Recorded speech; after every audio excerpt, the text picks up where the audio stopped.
Panginoon, huwag mong pahintulutan na makalimutan ko kailanman ang pag-ibig na ito.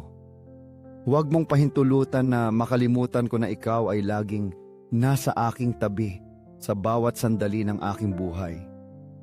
Iniaalay ko ang aking pagmamahal, Panginoon, at hinihiling ko sa iyo na tulungan mo akong mahalin ka ng higit pa, ng buong puso ko, ng buong kaluluwa ko, at ng buo kong pagkatao.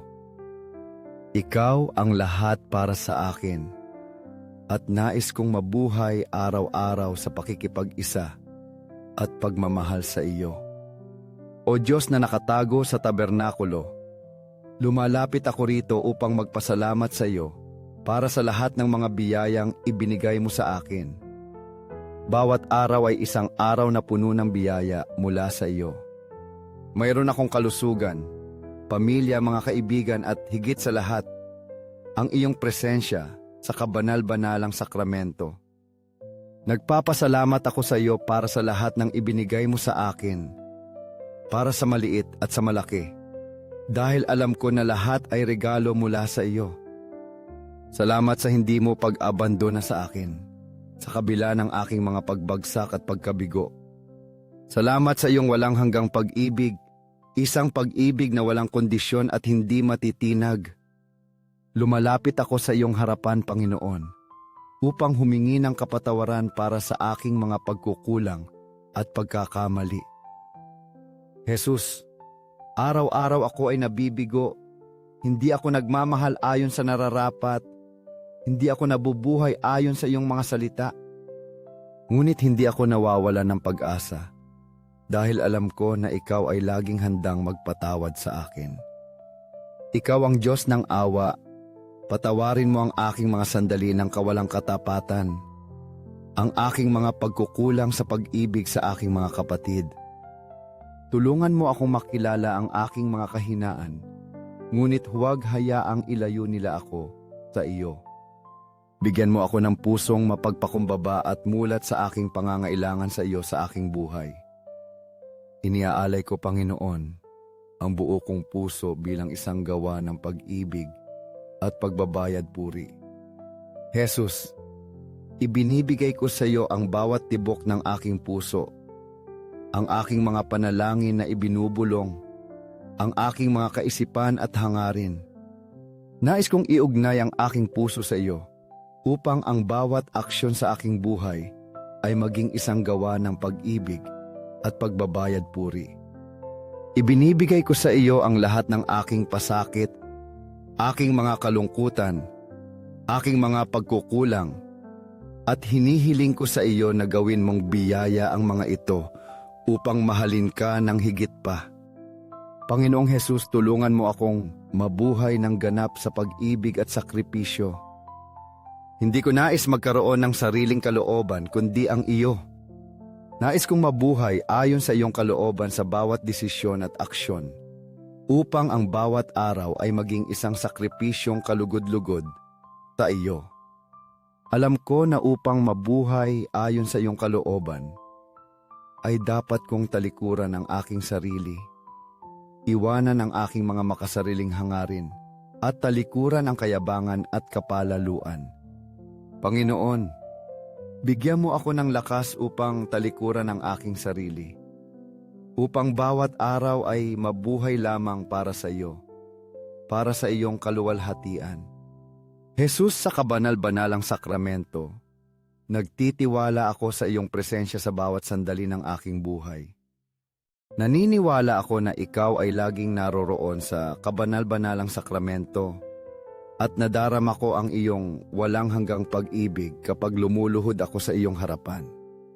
Salamat, Panginoon, sa pagmamahal mo sa akin, sa kabila ng pagiging makasalanan, at sa laging paghihintay sa aking pagbabalik sa iyo.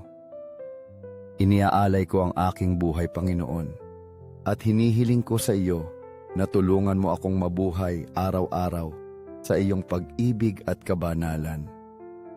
Luwalhati, pag-ibig at pasasalamat sa Sagrado Corazon ni Jesus.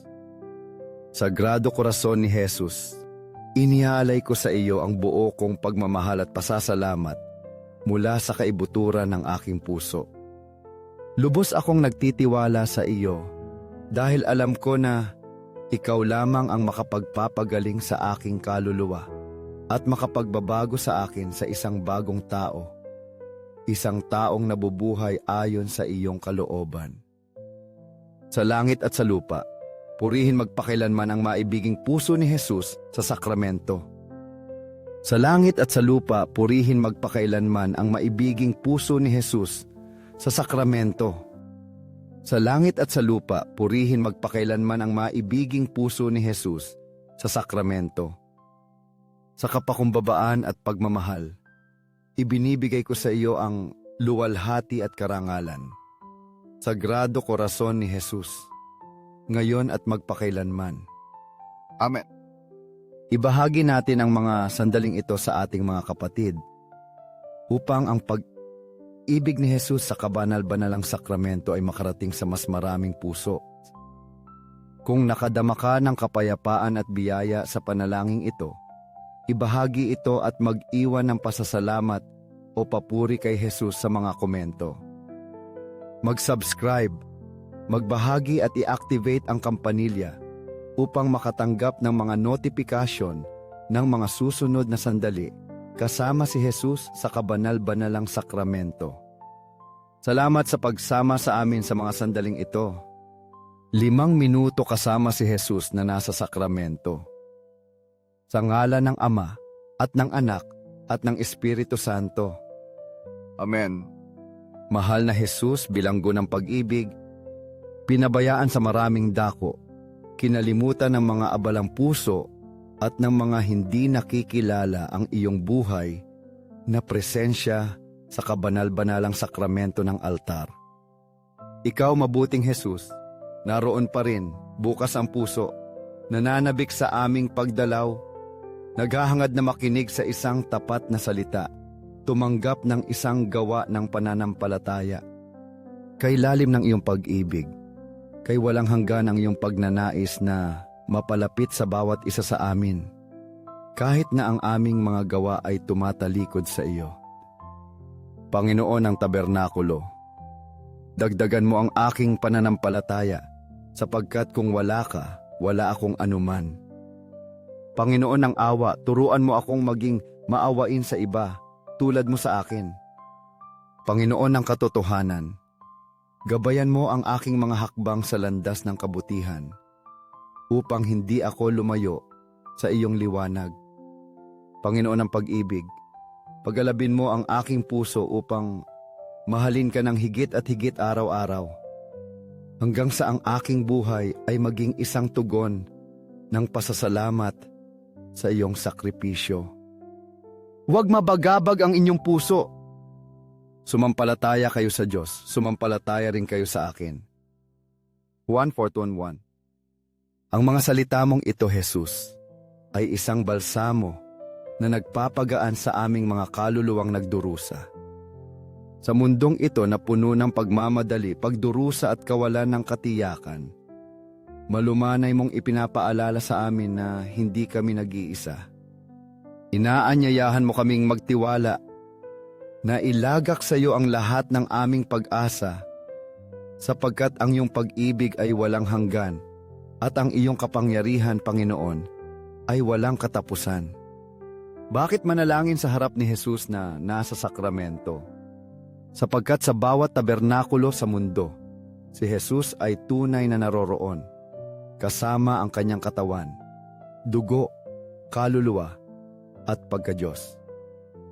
Siya ang mismong Jesus na lumakad sa Galilea, na may pagkahabag na humipo sa mga may sakit, na nagpagaan sa mga nagdadalamhati, na nagpasa ng krus para sa atin, at maluwalhating nabuhay muli sa 3 araw.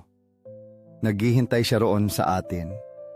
May walang hanggang pasensya, may pusong tumitibok ng pag-ibig. Naghahangad na marinig ang ating mga panalangin, ating mga alalahanin, ating mga kagalakan, at mga kahilingan. Sa harap ni Jesus na nasa sakramento, hindi tayo nakaharap sa isang simbolo o isang malayong alaala. Nakaharap tayo sa mismong Diyos na buhay at tunay, ang siyang umaalalay sa buong universo sa kanyang mga kamay.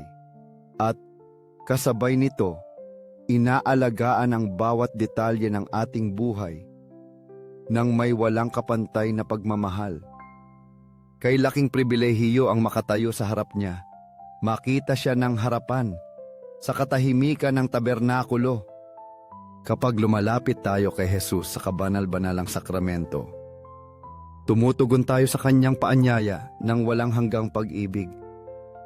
Doon, sa pagtatagpong iyon, nawawala ang mga anino ng ating mga pagdududa. Muling nagliliyab ang apoy ng pag-asa at natatagpuan natin sa kanyang tingin ang kapayapaang hindi kayang ibigay ng mundo. Anong higit na kaaliwan kaysa malaman na ang hari ng universo ay napakalapit, napakadaling lapitan, napakahandang tanggapin tayo ng walang kondisyon? O Jesus, naway ang iyong buhay na presensya sa tabernakulo ay magpanibago ng aming pananampalataya, magpalakas ng aming espiritu, at pumuno sa amin ng pag-ibig na nagpapabago sa lahat.